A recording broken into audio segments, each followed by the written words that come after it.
चरणी ठेवे तो माथा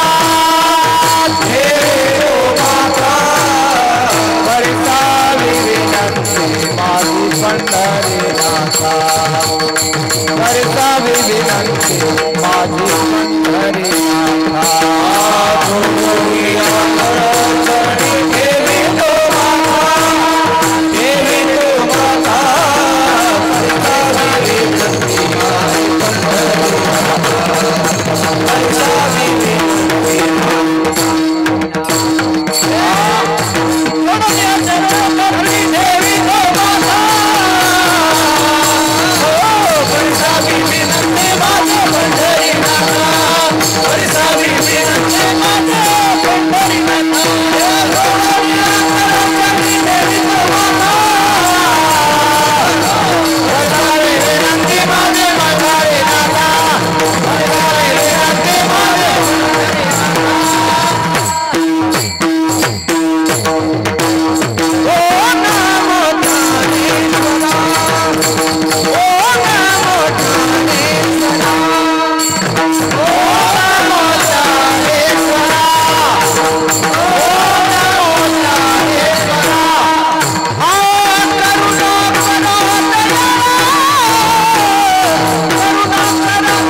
ज्ञानेश्वरा करुणा कर दयाळा पहिल्यासारखा आवाज करा तुमचा अनुग्रह लाधलो पावन झालो चराचरी मी कला कुसरी काहीच नेने बोलतो वचने अति भाविका एका जनार्दनी तुमचा दास त्याची आस पुरवावी मनोजवं मारुत तुल्य वेगम जितेंद्रियं बुद्धिमतां वरिष्ठं वार्तात्मजं वानरयूत मुख्यं श्रीरामदूतं शरणं प्रपद्ये नागेन्द्रहराय त्रिलोचनाय भस्मांगरागाय महेश्वराय नित्याय शुद्धाय दिगंबराय तस्मै नकाराय नमः शिवाय शरदिंदु समाकारे प्रब्रह्मस्वरूपिणी वासरास्पीठ निलये सरस्वती नमोस्तुते यच्चावतन सकल शास्त्रायिन भूषितं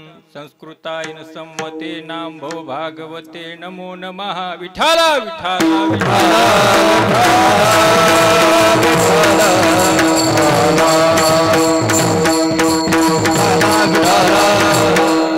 आता वैवासित पावना ती भासती पंचानन समाना तया श्रोत्याची आचरणी जाना साष्टांग नमन करीत असो वाद्यभूषित पावन तो प्रत्यक्षा मरींद्रा समान तया श्रोत्याची आचरणी जान साष्टांग नमन करीत असो आता गान गंधर्व देवता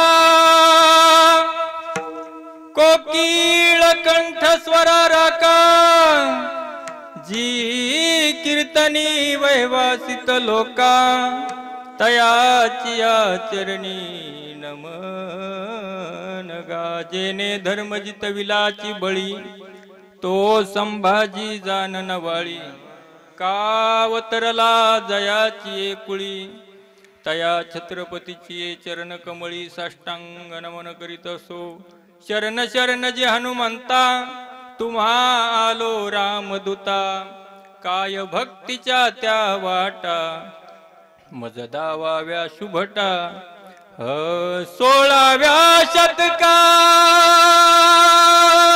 कतारा चमकला जिजाऊच्या पोटी सिंह जन्मला, घडविले स्वराज्य जेने,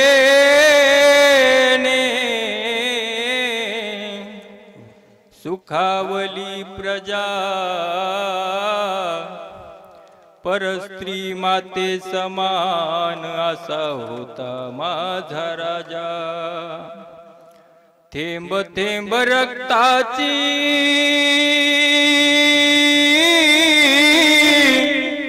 आठवण येते आम्हाला, अहो कधीच विसरणार नाही राजे नमन करण्या तुम्हाला. छत्रपती शिवाजी महाराज की जय, धर्मवीर संभाजी महाराज की जय, स्वराज्य संकल्पक शहाजी महाराज की जय, राष्ट्रमाता जिजाऊ माता की जय, भारत माता की जय. विठ्ठला विठ्ठला विठ्ठला विठ्ठला विठ्ठला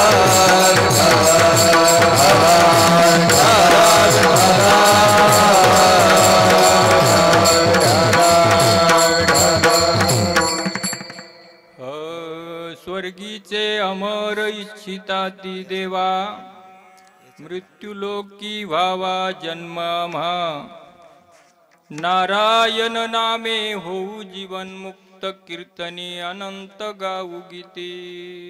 प्रस्तुत प्राप्त प्रसंगी, प्राप्त स्थळी, प्राप्त वेळी निरूपणाकरिता घेतलेला अभंग देवमान्य, विश्वमान्य, शास्त्रमान्य आणि समाजमान्य वारकरी संप्रदायाच्या कलशस्थानी विराजमान हिंदवी स्वराज्याचे संस्थापक छत्रपती शिवाजी महाराज यांचे धर्मगुरु, जगाचा संसार सुखाचा व्हावा याकरिता स्वतःच्या संसाराची राख रांगोळी करणारे, अर्थात स्वतःचा संसार उघड्यावर आणणारे, चिन्मय स्वरूप अधिकार स्थित प्रज्ञ साधू जगद्गुरु तुकोबाराय यांचा 5 चरणाचा अतिशय महत्वाचा या मृत्यूलोकामध्ये जन्माला आलेल्या मनुष्य देहाचं महत्व आणि भगवंताच्या नामचिंतनाचं महत्व महाराज अभंगाच्या 5ही कडव्यामध्ये प्रतिपादित करतात. विठ्ठला विठ्ठला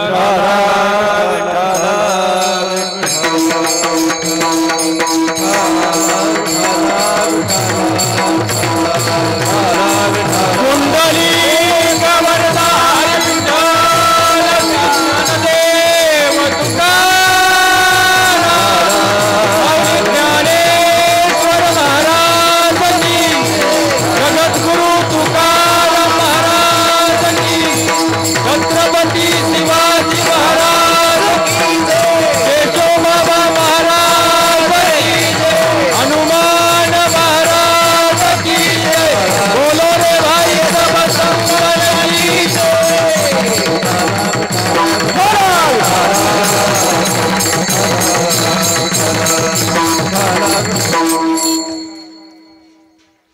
अभंगाचा सरळ सरळ भाव जर पाहायचा झाला तर या अभंगाच्या माध्यमातून माझे जगद्गुरु तुकोबाराय मृत्यू लोकामध्ये मानवी देहाला प्राप्त झालेल्या जीवाचं, मृत्यू लोकाचं आणि देहाचं महत्व पटवून देतात. 5 मिनिटांमध्ये या अभंगाचा भाव आपण लक्षात घेऊ. एखाद्या वस्तूचं, एखाद्या पदार्थाचं महत्व जर पटवून द्यायचं असेल महाराज, तर त्या वस्तूपेक्षा जास्त महत्वाच्या वस्तूचं महत्व सिद्ध करावं लागेल. तेव्हा ज्या वस्तूचं महत्व सांगितण्याच्या नंतर समाजाला त्या वस्तूचं महत्व लक्षात येईल. मानवी देहाचं महत्व महाराजाला पटवून द्यायचंय. मग कसं पटवून द्यायचं? म्हणून स्वर्गाचं वर्णन केलेलं आहे. स्वर्गामध्ये काय आहे हो? कल्पतरू सारखा वृक्ष स्वर्गामध्ये आहे, कामधेनू सारखी गाय स्वर्गामध्ये आहे, अप्सरा आहेत, गायन करण्यासाठी गंधर्व आहेत, सगळ्या गोष्टी स्वर्गामध्ये आहेत आणि विशेष करून सर्व सुख भोगत असताना काही माणसं म्हणत असतात की सगळे सुख आहेत तुमच्यापाशी पण तुम्ही अमर आहेत का हो? पण ती पण शंका स्वर्गामध्ये निष्क्रिय केलेली आहे. स्वर्गामध्ये असं अमृत आहे की ते अमृत प्राशन करून स्वर्गातले लोक अमर झालेले आहेत. याचा अर्थ सगळ्या गोष्टी स्वर्गामध्ये असून सुद्धा स्वर्गातले लोक मृत्यू लोकांमध्ये येण्याची इच्छा व्यक्त करायलेत. का करायले? कारण सुख भोगत असताना अमरत्वाला महत्व नाही, अभयत्वाला महत्व आहे. तुमच्यापाशी किती सुख आहे याला काहीच महत्व नाही. एखाद्या वेळेस माणूस म्हणतोय अर्धी भाकर असावं पण घरामध्ये सुख असावं. त्याप्रमाणे स्वर्गामध्ये असंख्य सुख आहे. अमृतासारखं अमरत्व ज्या स्वर्गामध्ये आहे तरी सुद्धा स्वर्गातले लोक खाली याची इच्छा व्यक्त करायलेत. कारण त्यांच्या जीवनामध्ये अभयत्व नाही आणि जीवनामध्ये अभयत्व नसल्यावर तुमच्या सुखाचा उपयोगच घेता येत नाही दादा. अमरत्व आणि अभयत्वातला फरक 2 मिनिटांमध्ये सांगतो. तुमच्याकडे जर अभयत्व नसेल तर तुम्ही कोणतंच सुख भोगू शकत नाहीत. लक्षात घ्या. पांडवायचा यज्ञ चालू आहे आणि पांडवायचा यज्ञ चालू असताना त्या पांडवाचं यज्ञाची नोंद शास्त्राने घेतलेली आहे. 1 वर्ष 53 दिवसाचा यज्ञ आहे. जमन का 3 वर लावता का?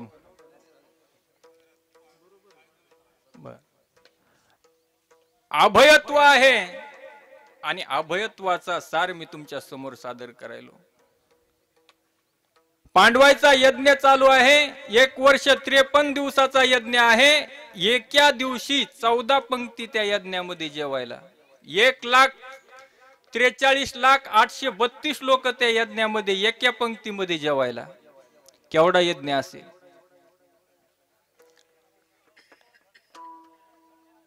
43,832 लोक त्या एका टायमाच्या पंक्तीमध्ये जेवतात. तो यज्ञ केवढा असेल? आणि यज्ञामध्ये आहुत्या टाकण्यासाठी प्युअर गावरान गाईचं दूध, ते दूध बी साधं नाही महाराज. हत्तीच्या सोंडीसारखी धार त्या यज्ञामध्ये पडायची. विचार करा,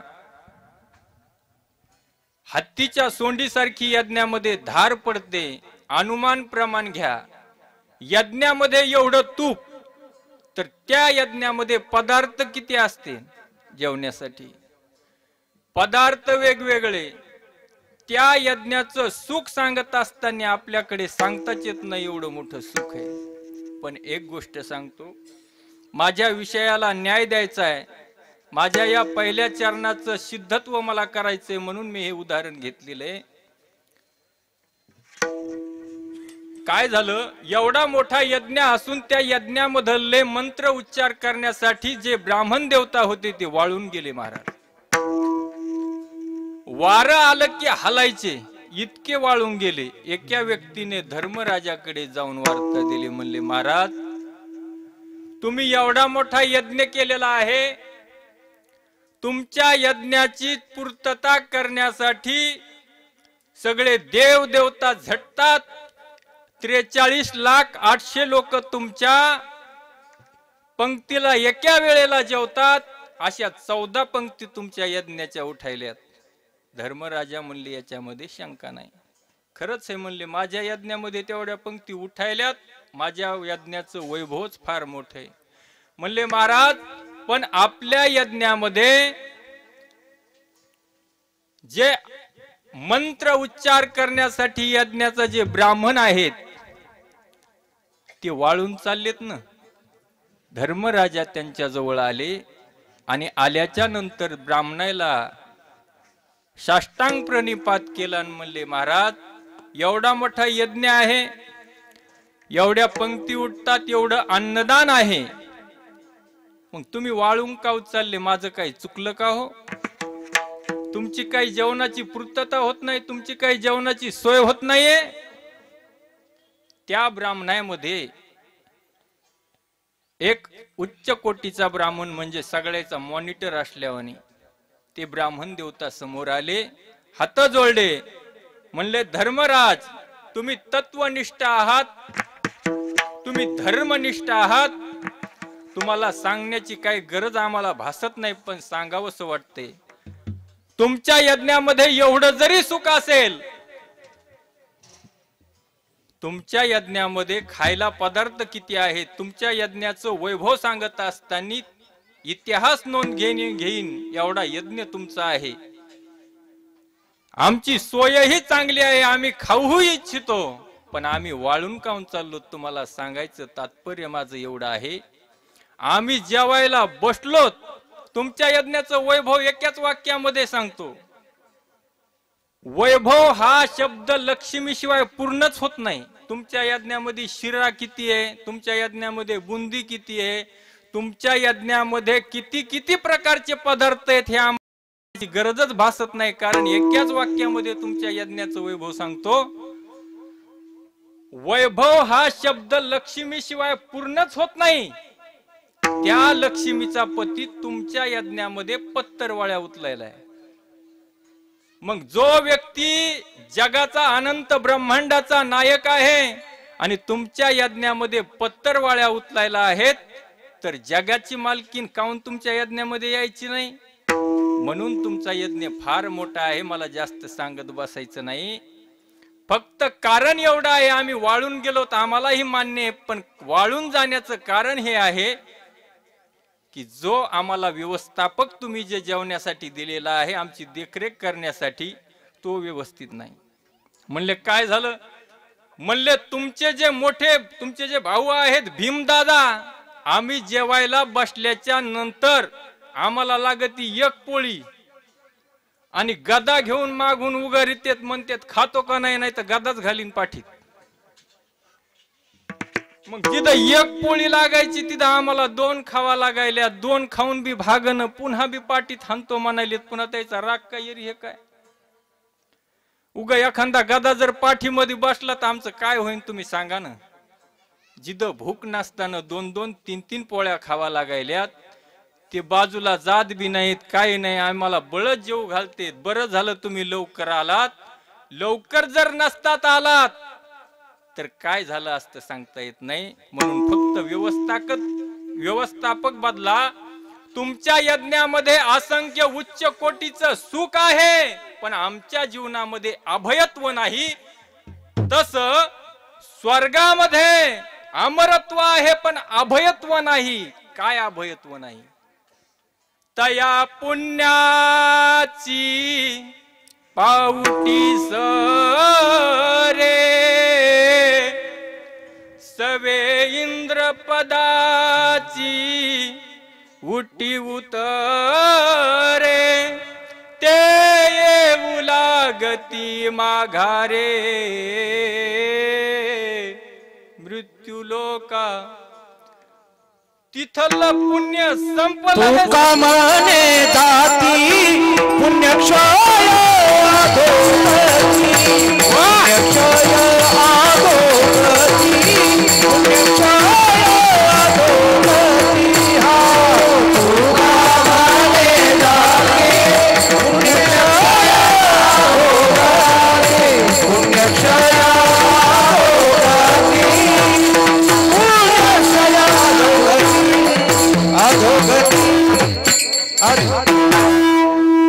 तिथलं पुण्य संपलं।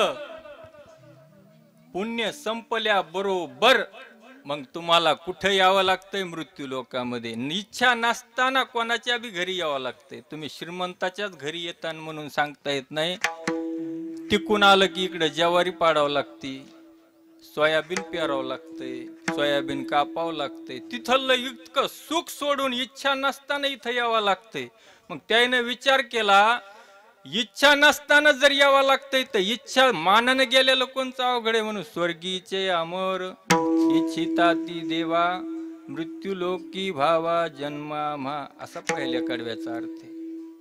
दुसऱ्या कडव्यामध्ये एका व्यक्तीने प्रश्न केला, महाराज तिथलं पुण्य संपलं की खाली यावं लागतंय? आणि इथलं संपलं की वरी जावं लागतंय, नरकात तरी जावं लागेन, स्वर्गात तरी जावं लागेन, पाताळात तरी जावं लागेन. मग त्याला इथं येण्याची काय हौस आहे? कारण त्यांना इथं येण्याच्या अगोदर भगवंताच्या नामाचं महत्व कळालेलं आहे. ते म्हणले आम्ही इथं आल्याच्या नंतर त्याचं नाव घेऊ आणि नाव घेऊन जन्म मृत्यूचा फेराच चुकू. नारायण नामे होऊ जीवन मुक्त, कीर्तनी अनंत गाऊ गीती. कारण वरून आल्याच्या नंतर वैसेची या गाव न जाता, तये दशेची वाट न पाहता, बालपणी सर्वज्ञता वरी तया. ते वरूनच आम्ही इच्छा व्यक्त करून येऊ की इथं आल्याच्या नंतर आम्ही त्या विश्वाच्या मालकाचं नाव घेऊ. आणि नाव घेतल्याच्या नंतर जन्मही नाही आणि मृत्यूही नाही, मुक्त हो मुक्त. एका व्यक्तीने प्रश्न केला, तुम्ही देवाचं नाव घेताना म्हणजे काय करताना? आम्ही त्याचं दास्यत्व करू. काय करू? आम्ही त्याचं दास्यत्व करू. आणि आम्ही जर त्याच्या दास्यत्वामध्ये जर प्रात झालो तर स्वर्गापेक्षाही मृत्यू लोकापेक्षाही भागवतामध्ये एका लोकाचं वर्णन आलेलं आहे. विकुंठा माईच्या आणि शुभ्र ऋषींच्या घरी जन्माला आलेले अवतार घेऊन वैकुंठ भगवान आले आणि त्यांनी एक धाम निर्माण केला. त्या धामाचं नाव आहे वैकुंठ धाम. त्या धामामध्ये राहणारे माणसं आम्ही त्या देवाचे दात झाल्याच्या नंतर हात जोडून आमची वाट पाहते. वैकुंठीचे जन सदा इच्छितादी, कै येथे येती हरीचे दास. बर महाराज, ते बी आम्हाला पटलं. पण तुम्ही दात जरी झालात, तुम्ही त्या देवाचे दात जरी झालात, तर तुम्हाला काळ सोडीन का? काळ सगळ्यासाठी समान आहे ना.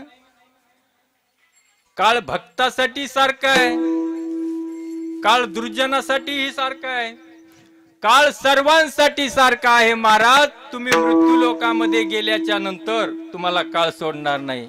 महाराज म्हणले, एक उदाहरण सांगू का? जगा काळ खाय आम्ही माथा दिला, काळ गुलाम सलाम तुकया घरी राबतसे. आरंचे महाराज तर म्हणले, आम्ही नामाच्या बळावर. आरंचे बाबा काय म्हणले सांगू? नामाची बळे न भिऊ सर्वथा, काळाची माथा सोटे मारू. आम्ही काळाला भीत म्हणे काळा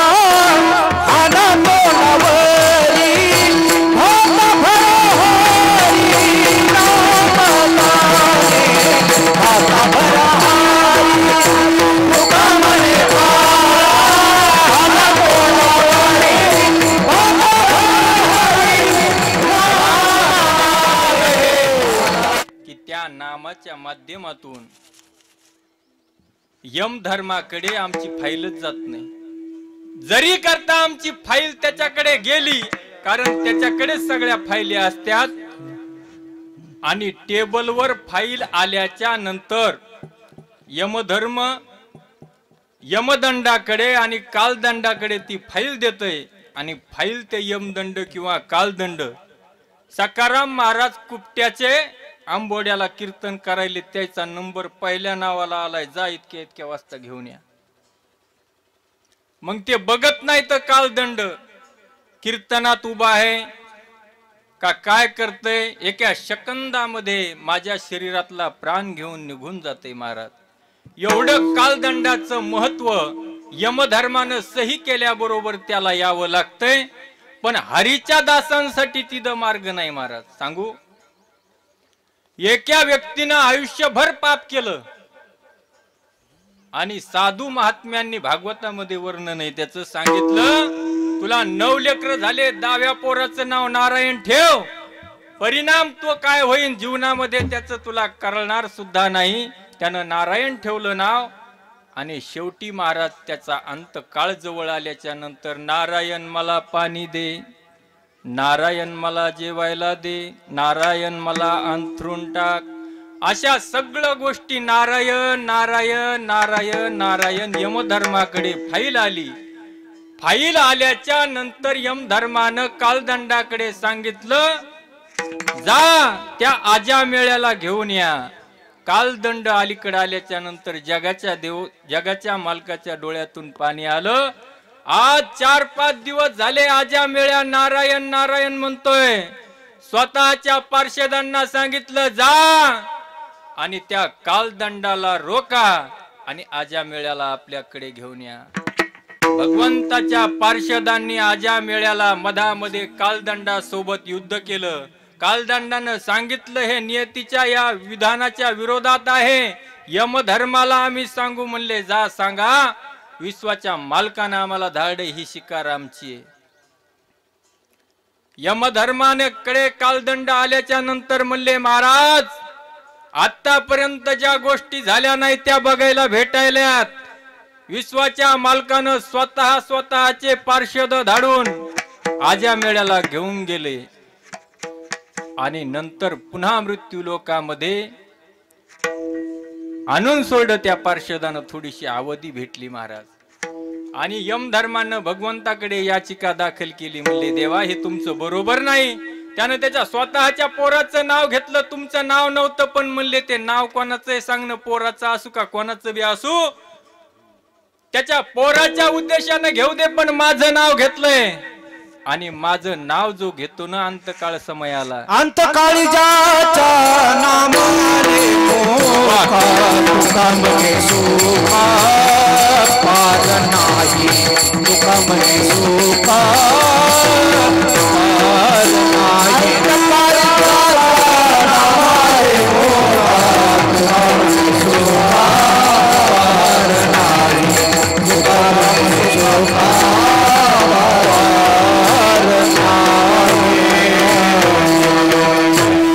अंतकाळी नाम आले मुखा तुका म्हणे सुखा पार नाही. तुका म्हणे सुखा पार नाही.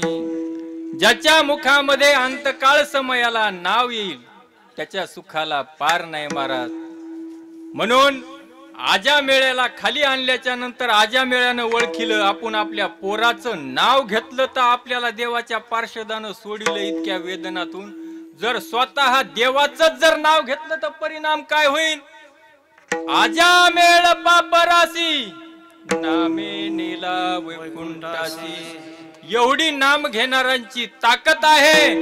यमधर्म त्या हरीच्या दासायची निस्ती वाटच पाहत नाही तर हात जोडून यमधर्म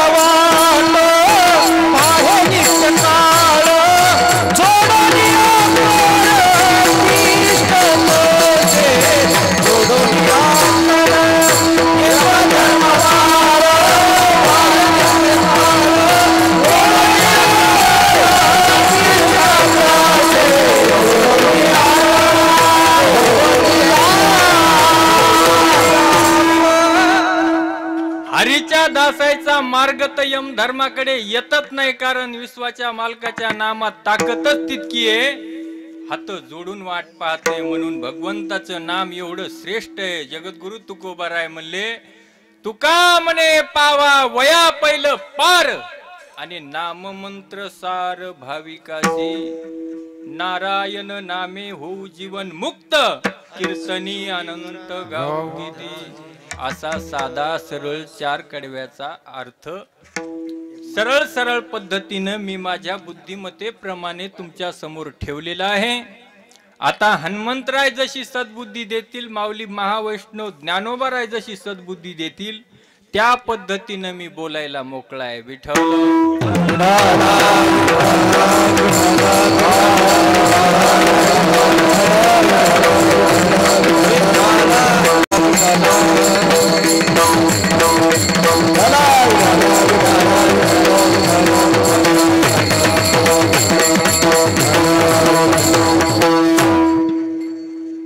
अभंगाचा प्रतिपाद्य विषय बघण्यात तत्पूर्वी द्यायचा तो अल्पसहा परिहार. संतांच्या सुरांच्या पदस्पर्शाने पुनीत झालेल्या पुण्य पावन आंबोडा गावामध्ये विशेष करून केशवबाबा यांच्या कृपा छत्राखाली चालू असलेला हा पुण्यस्मरणाचा कार्यक्रम आपल्याला ज्ञात असेल नसेल तरी वक्त्याचं आद्य कर्तव्य असते की आपण किम निमित्ताने इथे जमलो आहोत. आमच्या आत्या असणाऱ्या सो लक्ष्मीबाई संत रामजी बोराडे यांचा 7वा पुण्यस्मरणाचा कार्यक्रम आणि या कार्यक्रमाच्या निमित्ताने आपण इथं सर्वजण त्यांच्या दुःखामध्ये सामील होण्यासाठी आलेलो आहोत। त्यांच्या पश्चात त्यांचे 2 सुपुत्र आणि 2 कन्या परमेश्वर नाना संत रामजी बोराडे, ज्ञानेश्वर माऊली संत रामजी बोराडे, गोदावरी ताई रणजितराव पवार आणि कौशल्याताई दत्तराव सोळंके असे त्यांच्या पंचात त्यांना हे 4 सुपुत्र आहेत। आणि त्यांच्या असीम प्रयत्नातून आपल्या आईच्या उतराई होण्यासाठी गेले 6 वर्ष झाले। आईच्या पुण्यस्मरणाच्या निमित्ताने हे 7वं पुण्यस्मरण आहे। 6 वर्ष मी धाडस केलं नाही महाराज इथं यायचं, नाही केलं। इथं आलो मी बऱ्याच 2-3 वेळेस आलो कीर्तन ऐकण्यासाठी, कारण 6 वर्ष आत्याला जाऊन झाले आणि 6 वर्षाच्या नंतर ही 7वी वेळ आहे माझी। त्याच्यामधले 2 वर्ष तुम्ही वजा करा का, तर 2 वर्ष मी महाराजच नव्हतो। 2 वर्षाच्या नंतर मी महाराज झालो। मी 3 कीर्तनाला उपस्थित होतो, भगवंतानं कृपा केली, माझे बी कार्यक्रम चालू आहेत। मला इथं दरवर्षी कीर्तन करता येत होतं, पण मी स्वतःहून नाही आलो महाराज, कारण मी हरण काळजा माणूस आहे। मी लय दाबून कीर्तन करायलो आज, नाही तर मग अंतकरण महाराज भरू भरू येते बघा, म्हणून मी धाडसच केलं नाही। पण यंदा दाजी म्हणले, मोठे दाजी लहाने दाजी, यंदा तूच कर कीर्तन। मी म्हणलं मला जमन का, म्हणले आळंदीला जाऊन आला, काय व्हायला कर म्हणले। मग म्हणलं काय हरकत नाही, त्या निमित्ताने आलेला हा योग या कीर्तन रूपी सेवे करता। आणि विशेष करून सांगू का, पुन्हा एक सांगायचं झालं, धार्मिक कार्यामध्ये या गादीवर येण्यासाठी आणि पुण्यशील गावामध्ये येण्यासाठी भाग्य लागते महाराज। मी नकार दिला ही गोष्ट खरी आहे, पण इथं येण्यासाठी माझं कुठं पाप तरी आडवं येत असेल, माझं पुण्य कुठं तरी कमी पडत असेल महाराज। कारण आंबोडा आणि परिसर इतका पुण्यशील आहे। तुम्ही म्हणाल कस काय पुण्यशील आहे? या गादीवर असं सांगितलंय, निंदा अथवा स्तुती करावी देवाची, कीर्ती मानवाची वानू नये, पण वस्तुस्थिती सांगितल्याशिवाय माणसानं राहू नये महाराज। तुम्ही खरंच भाग्यवान माणसं आहात, कारण या मृत्यू लोकामध्ये आल्याच्या नंतर एवढ्या अवघड गोष्टी सांगितल्या आहेत। त्या अवघड गोष्टीमध्ये एक अवघड गोष्ट अशी सांगितली आहे, त्या गोष्टीचं नाव आहे संत। ते भेटणं एवढं अवघड आहे महाराज, एवढं अवघड आहे। बहु अवघड आहे संत भेटी, परी जग जेठी करुणा केली। सांगू, तुमचं गाव का पुण्यशील आहे? तुमच्या गावामध्ये असे महात्मे जन्माला आले। 2 तप झाले ना बाबाचे, केशव बाबाचे 4, बाबा केशव बाबाचे 4 तप झाले आणि त्या बाबाच्या जन्मभूमीमध्ये आपण जन्माला आलात। तुमच्यासारखे भाग्यवान तुम्हीच आहेत महाराज। तुमचं गावच भाग्यवान नाही तर परिसर सुद्धा भाग्यवान आहे। जेथे वैष्णवाचा वास, धन्यभूमी पुण्य देश, धन्यभूमी पुण्य देश, धन्यभूमी पुण्य देश। जेथे वैष्णवाचा वास, धन्यभूमी पुण्य देश, धन्यभूमी पुण्य देश, धन्यभूमी पुण्य देश।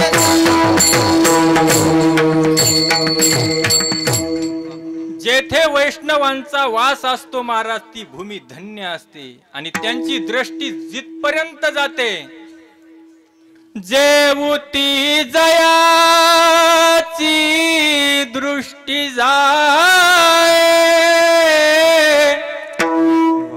तेवती तयाची सृष्टी होय।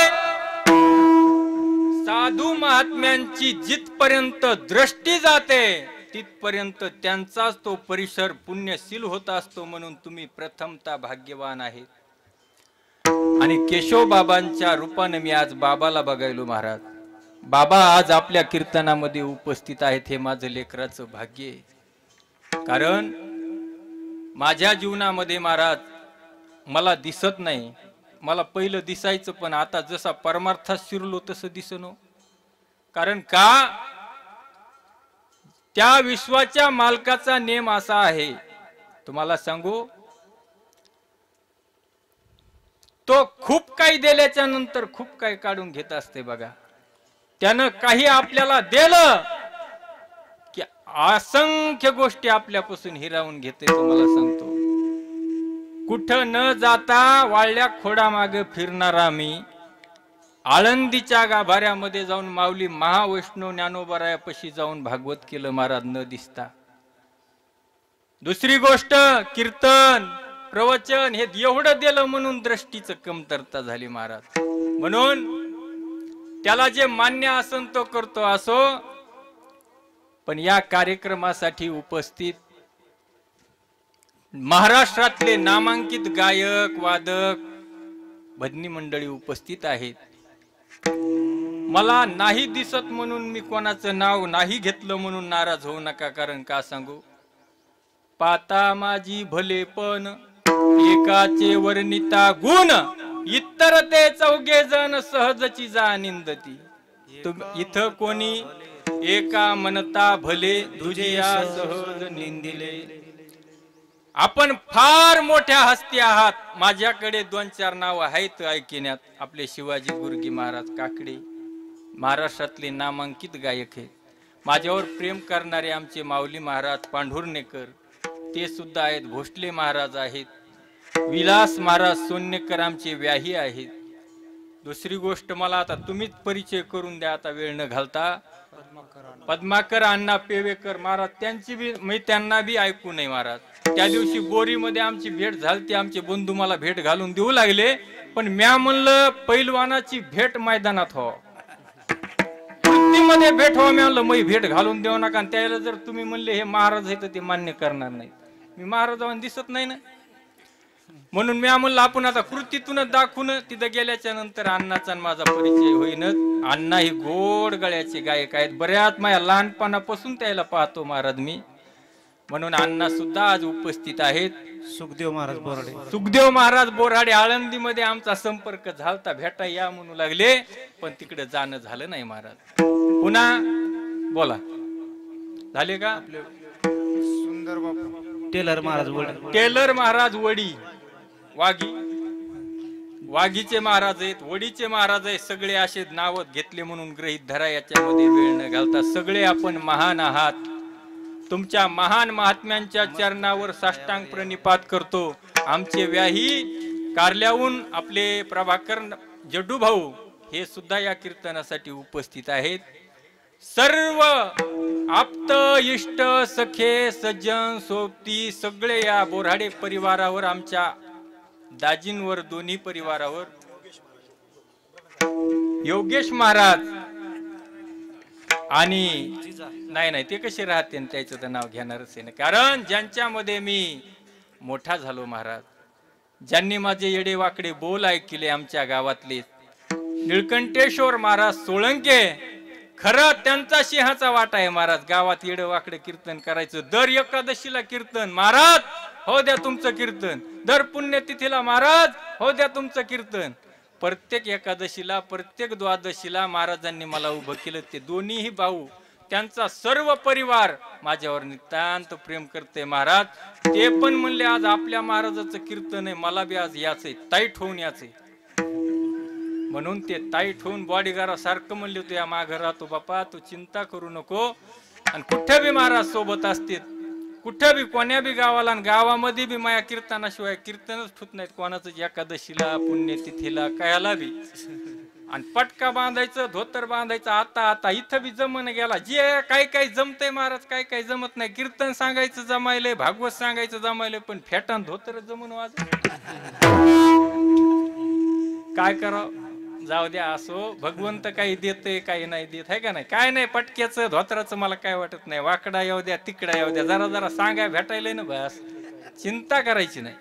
कसा बी येऊ द्या म्हणताना फोटोवर पत्रिका होता आयडबाद दिसू लागला, ते ओळखा कशाला.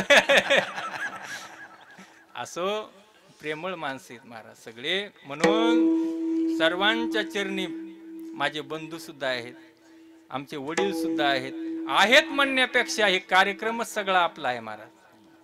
हा सगळा कार्यक्रमच आपला आहे. आज कीर्तनकारही आपला आहे, गायकही आपले आहेत, ऐकणारेही आपले आहेत, माता मावल्याही आपल्या आहेत, सिस्टीमवाले आपले आहेत, वाजवणारे आपले आहेत, सगळे आपलेच आहेत. इथं काहीच उन्हा नाही. पब्लिक पाहणं किती आली मला दिसणं तरी मुडकी दिसायली.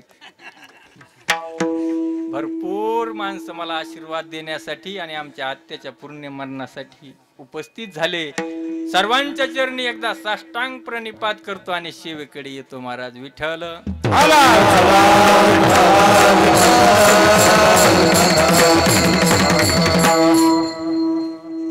मी आज दुःखी आहे महाराज. एवढे चांगले माणसं आहेत तरी दुःखी आहे. ऐका, म्या अभंगाचा विषय त्याच्यासाठीच अगोदर मी अभंगाचा भाव सोडित नाही, पण आज मुद्दाम सोडा.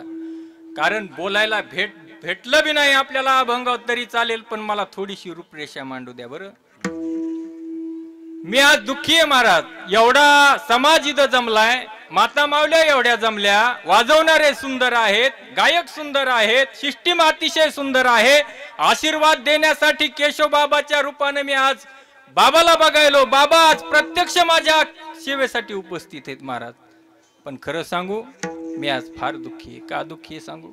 उदाहरण सांगतो तुम्हाला. हिंदवी स्वराज्याचे संस्थापक छत्रपती शिवाजी महाराजांनी वयाच्या 16व्या वर्षी हिंदवी स्वराज्याचं तोरण बांधलं. आणि तोरण बांधल्याच्या नंतर महाराजांनी वयाच्या 36व्या वर्षापर्यंत माग फिरूनच पाहिलं नाही. आणि 36व्या वर्षी 385 किल्ले हस्तगत करून महाराजांनी सर्व मावळ्यांना सोबत घेऊन 32 मन सोन्याचं सिंहासन उभं केलं. किती? 32 मन सोन्याचं सिंहासन उभं केलं.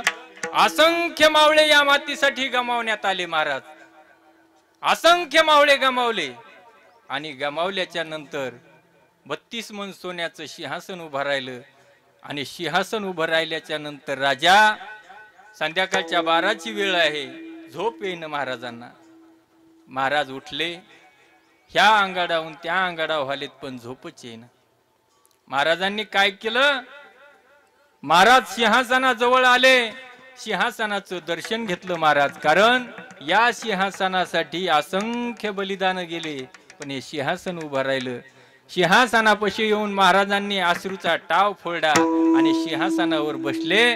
पण तुम्हाला सांगू, या जगामध्ये आपण दुःखी आहोत ना. आपण दुःखी असल्याच्या नंतर या जगामध्ये जगाच्या पाठीवर फक्त आई अशी एक वस्तू आहे.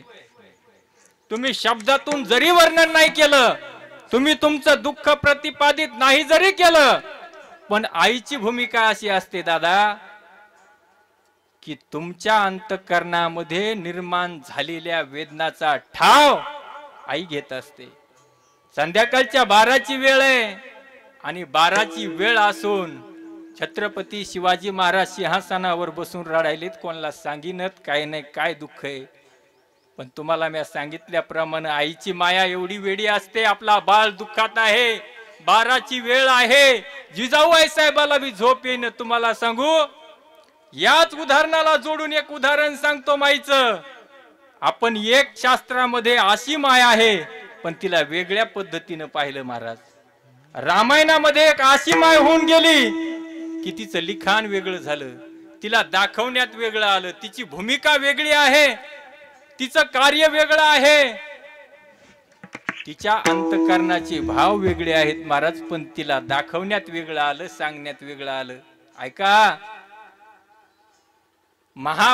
रामायणामध्ये राजा दशरथांच्या कानापसरला एक केस पांढरा झाला महाराज.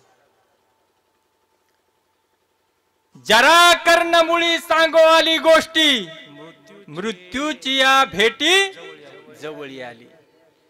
राजा दशरथाच्या काना पसरला एक केस पांढरा झाला. लक्षात आलं आपलं आता राज्यकारभार रामाकडे सोपवून द्यावा असा दशरथाने विचार केला. आपले तर केस महाराज आता सगळे पांढरे व्हालेत. आता पोरायचे व्हालेत तर मोठ्याले म्हणाले तर आमचे व्हाला काय, लहान लहान लेकराचे व्हालेत. हे सगळा खाण्याचा प्रकार आहे. आपल्याला खाला चांगलं भेटणं, रासायनिक खायला भेटायले. आता केसायचा विषय राहिला नाही. म्हणून आता कोणी प्रॉपर्टी हे लेकराच्या हातात देईन. म्हणाले लहान आलेत लेकराचे केस पांढरे व्हाले तर आमचे झाले म्हणून काय झालं. असो राजा दशरथाचा एक केस पांढरा झाला महाराज तर सगळं राज्य रामाच्या स्वाधीन करून द्यावं, राज्य अभिषेक करावा रामाचा म्हणून दौंडी पिटविली. म्हणले रामाचा राज्य अभिषेक करायचा आहे, अयोध्येमध्ये दौंडी पिटवा. दौंडी पिटवली महाराज अयोध्येमध्ये. आणि दौंडी पिटवल्याच्या नंतर सगळी अयोध्या खुश झाली. खुश झाल्याच्या नंतर सगळी अयोध्या जरी खुश झाली असे पण ज्याला सिंहासनावर राज्य अभिषेक करून घ्यायचा तो राम रडू लागला. का ढसा ढसा राम रडतोय, कोणी रामापाशी नाही दादा. आणि त्या अंतकरणाच्या वेदना आईकडे गेल्या महाराज. 3 आया आहेत, एक कैकेयी, सुमित्रा आणि कौशल्या. पण 2 आया मधात होत्या. एक आई बाहेर येऊ लागली. 2 आयाकडे वेदना जाण्याच्या अगोदर सावत्र आईच्याच अंतकरणामध्ये